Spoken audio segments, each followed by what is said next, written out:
Assalamualaikum warahmatullahi wabarakatuh. Hamdan syukran lillah mabad. Sahabat Indonesia Plural yang saya hormati dan saya banggakan. Semakin seru ya melihat dinamika perpolitikan di Republik ini. Sudah semakin dekat, maka sudah semakin seru. Kemarin Surya Paloh pidato berapi-api seolah membunyikan genderang perang kepada Jokowi. Ternyata satu hari setelahnya Surya Paloh ketemu dengan Presiden Jokowi. Ini apa ini? Ini paradoks namanya ini. Ini paradoks. Ya. Kalau mau menyatakan perang ya perang. Jangan ada pertemuan. Kita kan prediksi bahwa di GBK itu kemarin bakal ada pengumuman calon wakil presiden dari Anies Rashid Baswedan. Ternyata nggak ada. Dan ternyata Paloh setelah berapi-api pidatonya mengkritik revolusi mental yang sebetulnya dia sedang menyindir dirinya sendiri. Oh iya dong, lah udah kita nggak bisa tutup mata. Salah satunya yang kemarin sekjen dari Partai Nasdem, Johnny Geplet. Kemudian yang Kejaksaan Agung, lah saya kira semuanya sudah tahu. Ini kan ternyata yang tidak berevolusi mentalnya itu dari orang-orang Nasdem itu sendiri. Bahkan Surya Paloh mengatakan bila Jokowi maju lagi, bila konstitusi membolehkan Jokowi untuk maju lagi, maka saya pasti akan pilih Jokowi. Ngapain pilih presiden yang lain katanya. Ini apa ini? Setelah dia menyatakan genderang perang, ternyata dia menunjukkan cintanya kepada Jokowi. Waduh. Kan ini paradoks. Di satu sisi dia mengkritik revolusi mental yang belum tuntas, belum selesai, gagal. Di sisi lain dia mengatakan kalau Jokowi nyalon lagi, maka dia akan pilih Jokowi. Ngapain pilih yang lain? Coba, ini paradoks nggak? Paradoks dong. Ya, oke, kita dengarkan dulu nih marah-marah Bang Surya Paloh di GBK. Begitu luasnya, begitu indahnya, begitu hebatnya negeri yang kita miliki ini. Apa yang masih menyebabkan kita belum bisa menyatakan negeri kita ini sudah sepantasnya menjadi negara superpower seperti negara-negara lain yang lebih hebat dibandingkan dengan apa yang kita miliki hari ini? Apa yang menyebabkan ini? Kenapa kita belum mampu mencapai tingkatan dan harapan seperti apa yang diharapkan oleh pendiri bangsa ini? Bukan karena kita negara yang kurang luas, bukan karena negara kita kurang kaya, bukan karena jumlah penduduk kita kurang besar, bukan karena kontur struktur tanah kita kurang subur. Semuanya kita miliki. Tapi satu hal yang menjadi masalah besar bagi kita sebagai satu bangsa. Nah, ini yang perlu saya ingatkan kepada saudara. Bahwasanya pikiran, gerakan perubahan yang juga sejalan dengan apa yang pernah dikonstatir oleh Presiden Jokowi untuk melaksanakan revolusi mental adalah sebenarnya identik dengan misi gerakan perubahan kita. Senafas, sebangun, sejalan. Dan itulah yang kenapa ketika pada tahun 2014 pemilu, dengan seluruh kekuatan dan harapan energi yang kita miliki, kita dukung yang namanya Presiden Jokowi kala itu sebagai calon presiden untuk menjadi presiden di negeri ini, saudaraku. Kita memberikan dukungannya secara totalitas. Kenapa? Karena kita mempunyai keyakinan dengan konsepsi, gagasan, dan pemikiran yang sama dengan apa yang kita miliki. Logika kita menyatakan, kita yakin progres perjalanan kemajuan kita berbangsa dan bernegara akan jauh lebih hebat seperti apa yang kita harapkan. Tapi sayang, 1000 kali sayang,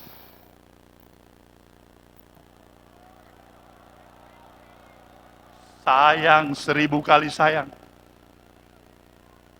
Harapan belum menjadi kenyataan.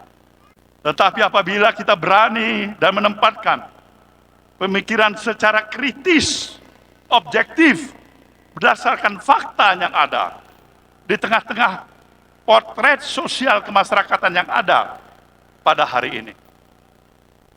Saudara, para peserta apel siaga yang saya banggakan. Indonesia yang kita kenal sebagai satu bangsa yang memiliki sifat dan nilai-nilai values keindonesiaan yang seutuhnya.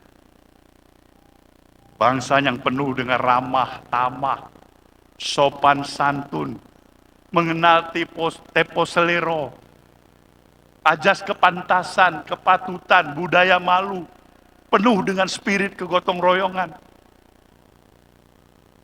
Hari ini kita sudah hampir sulit untuk menemukan karakter sejatinya bangsa Indonesia seperti apa yang kita kenal seperti itu.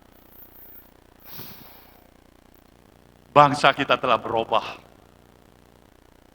Hari ini dari semangat yang penuh dengan rasa kegotong royongan dan kebersamaan, semangat kekitaan, berubah menjadi bangsa dengan semangat keakuan individualistik yang menghargai nilai-nilai transaksional materialistik yang serba pragmatis.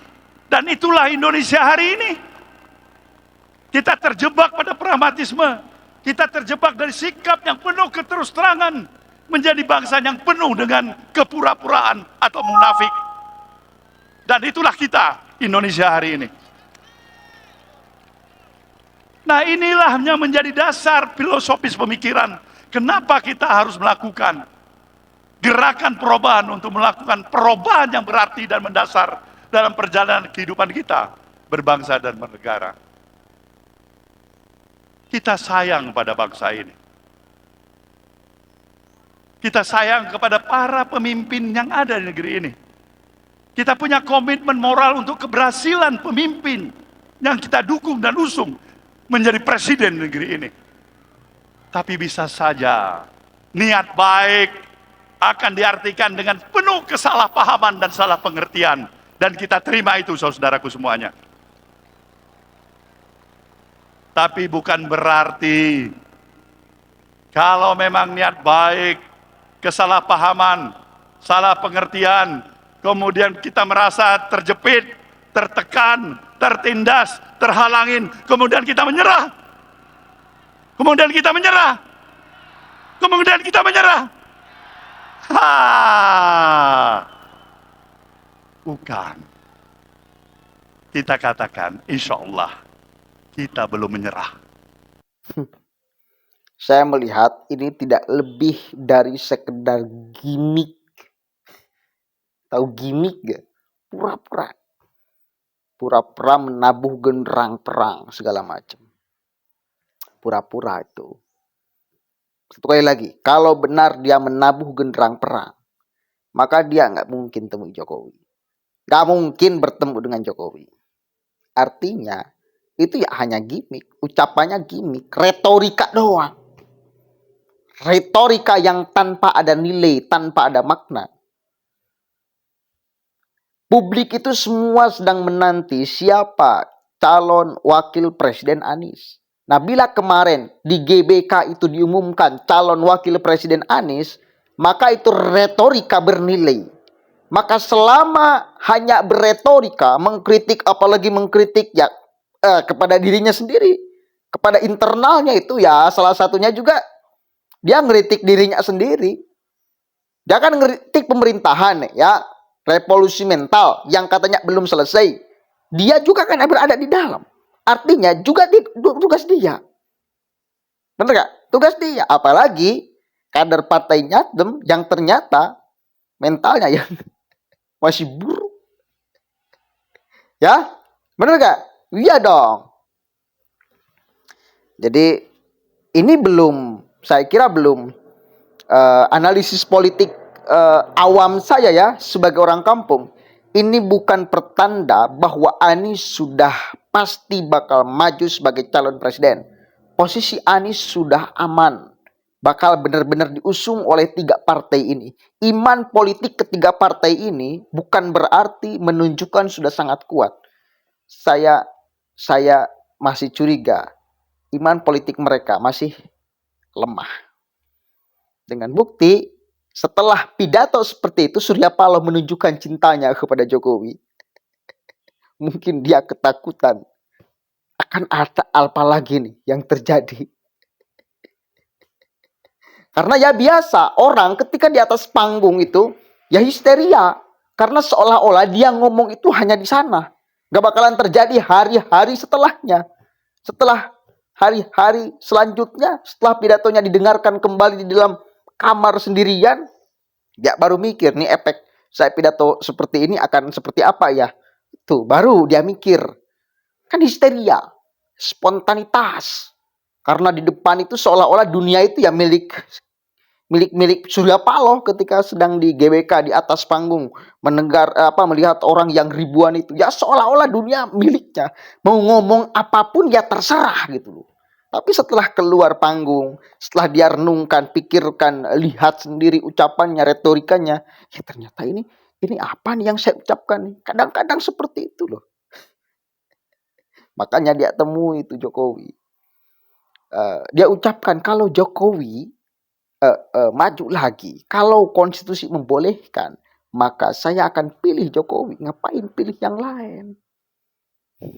Begitu. Mestinya kita bisa menangkap. Jadi dia ngomong di GBK gagalnya revolusi mental segala macam, itu ya supaya menghasilkan euforia aja dari oposisi.